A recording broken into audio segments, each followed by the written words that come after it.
It is the Auburn Experience, and you can catch that every day on E2C Network with Kyle Loomis. And we get our slice here at the Voice of College Football and appreciate Kyle stopping by.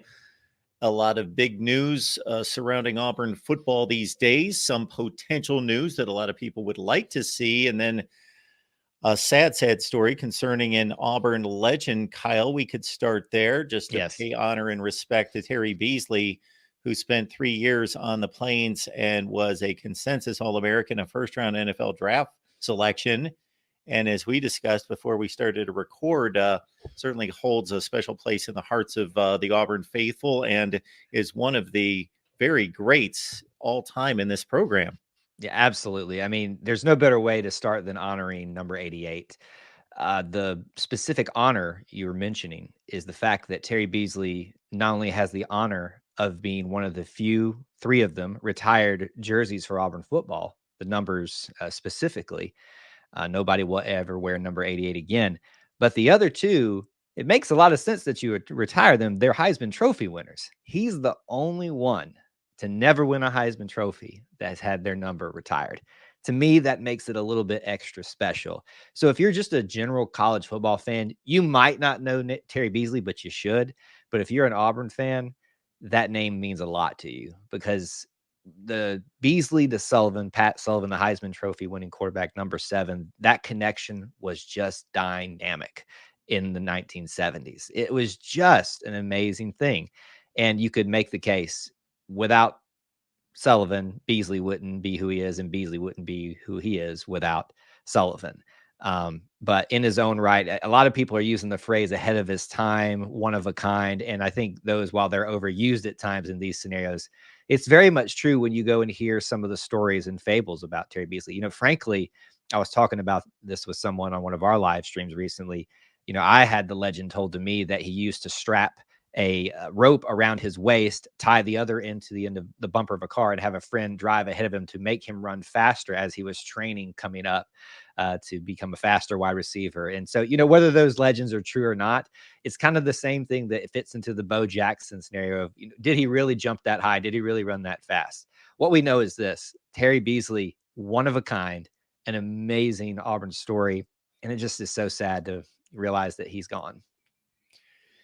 141 receptions, over 2,500 yards, 29 touchdowns. But what you stated there in regards to the way he's honored there, I think speaks volumes if people let this soak in.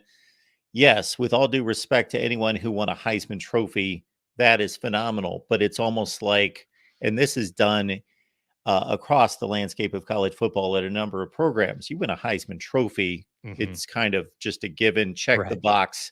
You're going to be honored with a statue or whatever mode of honoring. But for him to be honored and be the only one that did not win a Heisman Trophy means that there is just another level of respect, because there had to be a buy-in to say, regardless of what the accolades are, he needs to be honored in this same manner.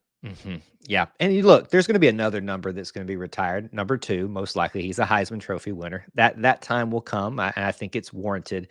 But there's just the special honor that you have of being amongst those retired numbers. Like I said, it almost puts you up on this extra special pedestal. And I hate to play comparison game here, but that's how big Terry Beasley was to the Auburn family back in those days. Historically, I mean, he's in the College Football Hall of Fame. So my recommendation is, if you are not an Auburn fan, you've already done your homework. If you're an Auburn fan, you know who he is. But if you're not, you need to go back and learn about him, watch some highlights. Heck, if you're going to the College Football Hall of Fame in Atlanta, I'm sure there's got some information there that you can go visit and learn about him. You need to know Terry Beasley, and you need to know the phrase Beasley to Sullivan, because it happened a lot. Now, there's another guy whom Auburn fans hope will one day have a big reputation and a positive legacy at Auburn, and that would be DJ Durkin, the new defensive coordinator, who has a long resume of major jobs at places like Florida, Michigan, Texas A&M, Ole Miss, and the head coach at Maryland for 3 seasons. So he certainly has a wealth of big-time experience. And he is now the selection to take over. Hugh Freeze even said that he took a long time making this decision. I think he was quoted yesterday by one reporter that he and our athletic director spoke at length about how this search was going to go. He wanted to take his time with it, really get this one right. And I think that's kind of the prevailing sentiment with whatever decision we're talking about for Hugh Freeze in this upcoming year and leading up to it, is getting this right. You had year one.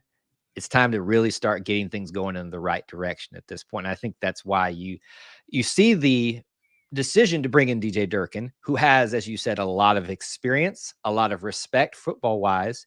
There is the controversy around DJ Durkin at Maryland, and don't really want to delve into the details of that here. You can go look that up for yourself.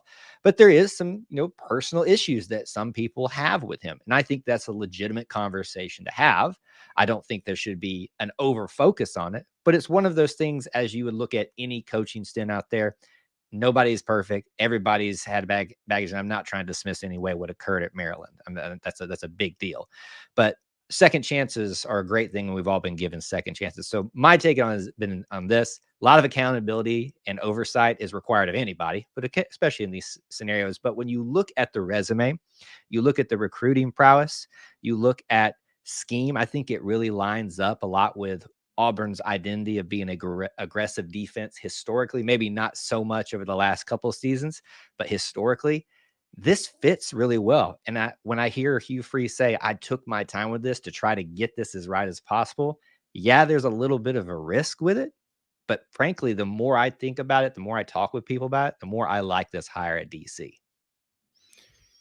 And not to dismiss again and discount taking past issues seriously, but there's also a different vetting process if you're talking about a head coach who's leading the program, setting the direction, versus someone who is in line with the rest of the program and is subservient in a hierarchy below the head coach. Those standards, to me, are much different in regards to evaluating and vetting out the past. Again, not that it's not important, but it's just a different evaluation. Absolutely. And look, this guy was vetted out. There were questions. If you think that in the process of hiring that wasn't brought up, tell me what happened. Tell me how you changed. Tell me what we're going to do differently here. What's going to be put in place to make sure something like this never happens again.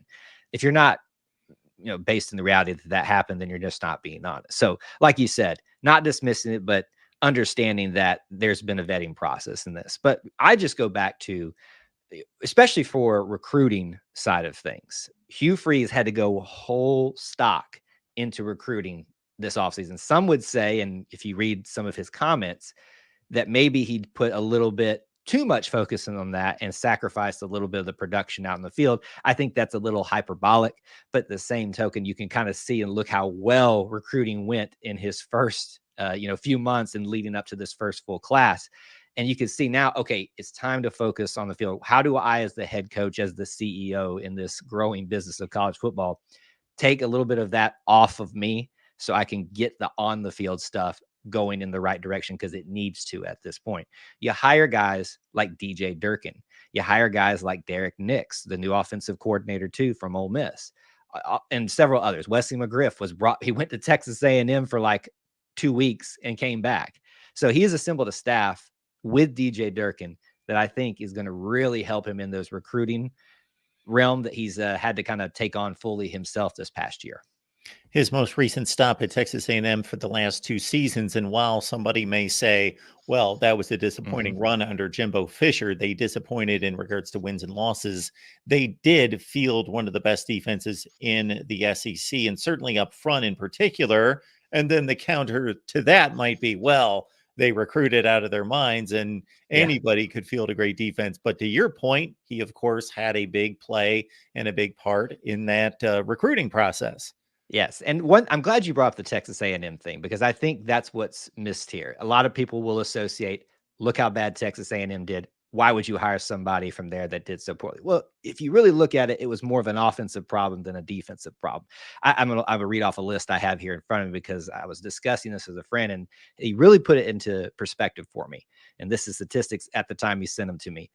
Texas A&M last year in the SEC, third in points allowed, first in total yards allowed, second in passing yards allowed, first in rushing yards allowed, and first in sacks. To me, when you look at those stats alone in the SEC, and if you compare them to college football in general, you're going to see that he's in the top 25 in a lot of categories there too. So it makes sense in terms of making an upgrade at the defensive coordinator position, how his defense have performed recently, historically. It makes sense recruiting wise. Yes, acknowledging the past issues. The risk is worth the reward in my book. Absolutely. Texas A&M did have a strong defense these past 2 seasons, no doubt.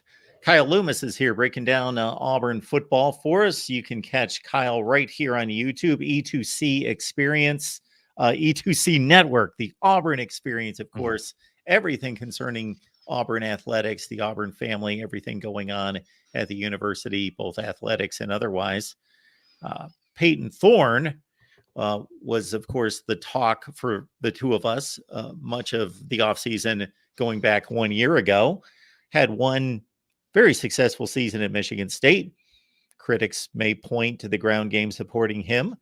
He's a mobile quarterback, did not have a strong season at Auburn. Of course, the passing attack was one of the worst in the conference, probably the worst in the conference statistically off the top of my head.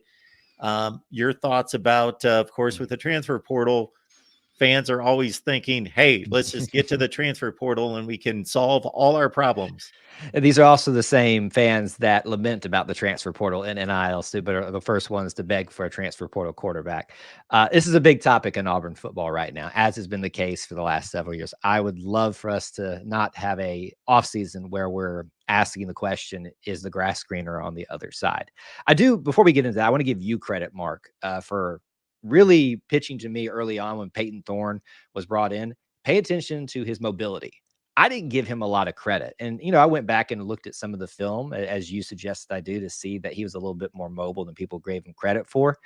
We saw that this year at Auburn. There were times that he basically put the team on his back with his feet at the quarterback position too, and really got the offense going when it wasn't going in any other way. So I was shocked by that, and you proved to be 100% correct on that. And I give you a lot of credit in our live streams for opening my eyes to that personally. Peyton Thorne did not have a great year overall. That is not something I'm going to shy away from. I think it was very underwhelming. I think it lacked a lot of continuity, but I think it was a bigger problem, as I've talked about over the last several seasons and years with you. Auburn's issue on offense is much bigger than the quarterback. It is an offensive line problem, and it is very much a wide receiver problem too. So many balls were dropped that hit, the wide receivers square in the hands. I'm not talking about they got like one hand on it and had to bring it down. Square in the hands, just dropped.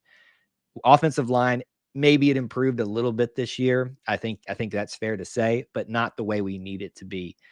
Protection was lacking a lot of the time for any quarterback, even a Robbie Ashford, who's even more mobile than Peyton Thorne. So what you look at here is you see Auburn fans being desperate for a better looking offense. And when you don't see that in year one, some people get a little bit antsy about the situation and convince themselves that the next person in the transfer portal is going to be the guy. Well, I submit to you, that's what they said about Robbie Ashford. That's what they said about TJ Finley. And that's what they said about Bo Nix. And Bo Nix was great, but Bo Nix suffered under an offense that didn't give him a lot of support. Same thing for TJ, same thing for Robbie.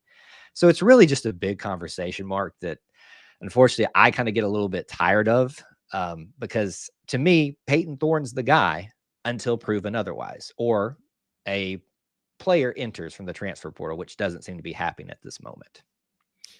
I also look at it from a bigger perspective in regards to the conversations we have on our channel concerning conference strength. Of course, the SEC has been the best conference in college football as the Big Ten caught up to the SEC. Well, the Big Ten has certainly been the second best conference in college football for most of that time that the SEC has been the best. And now you have these additions to both conferences, and it's just it's a mega war to a certain extent. But the reason I bring that up is because a guy like Peyton Thorne, who was moderately successful in the Big Ten, again, had one big season with the help of one of the best running backs in college football and one magical season, 11-2. They win the Peach Bowl. The rest of his career, not quite to that level. And then he falters in the SEC. And just to look at his numbers, I'm looking at his game by game numbers, and they were pretty bad down the stretch, in particular against Bama, the bowl game against, of course, a Maryland defense that he largely has faced at Michigan State. And then I think of somebody like a Graham Mertz, who leaves Wisconsin, where he struggled mightily. He goes to Florida, throws 20 picks with, or 20 TDs with 3 picks, and leads the conference in completion percentage. So it's a lot about scheme and relationships and personnel around that particular player and how it just works or fits. And it just didn't for Peyton Thorne. Maybe it could in 2024, but he's better than what he showed last year. Oh, I 100% agree with that. And I'm going to use our rival as an example of this. Had some great quarterbacks, Alabama has, over the last several years. But what you've seen transpire, and I know this is an apple and orange comparison a little bit here, I acknowledge that. But you see a lot of the times when they're not surrounded by that great talent, like when they go to the NFL and they're on the lesser teams and such, your Mac Jones and things like that, they struggle. And unless they're just an amazing freak athlete like a Tua and Jalen Hurts to some extent, even though technically he's Oklahoma now. It's all about who you surround yourself with as a quarterback most of the time. Yes, the quarterback is the most important position on the offense, on the field, frankly, as usually the leader of the team, but you got to have a great supporting cast. Alabama is an example of that, has proven that. Auburn is an example of the opposite. They have not provided a lot of support, not from a lack of trying, but it just hasn't worked. Whether that support is scheme, personnel on the offensive line, wide receivers. Some of that seems to be getting fixed right now. Everybody's very excited about this wide receiver group that's coming in this season. Very young players, but a lot of them, such as a Cam Coleman, have a lot of promise in terms of size and measurables, which Hugh Freeze really likes in wide receivers. But you've also got a young and a little bit more experienced group of linemen that have been brought up before Hugh got there, but also now that he's kind of helped solidify. So my hope is this year that whether we're talking about Peyton Thorne or somebody else, if a transfer portal comes in, or one of the guys that's currently there at Auburn wins out the job, this is a bigger conversation for Auburn at quarterback than just Peyton Thorne. It's about fixing this offense completely holistically, because without that, Peyton Thorne will struggle. Holden Garner will struggle. Hank Brown, Walker White, all those names. It's a much bigger problem than just the quarterback for Auburn.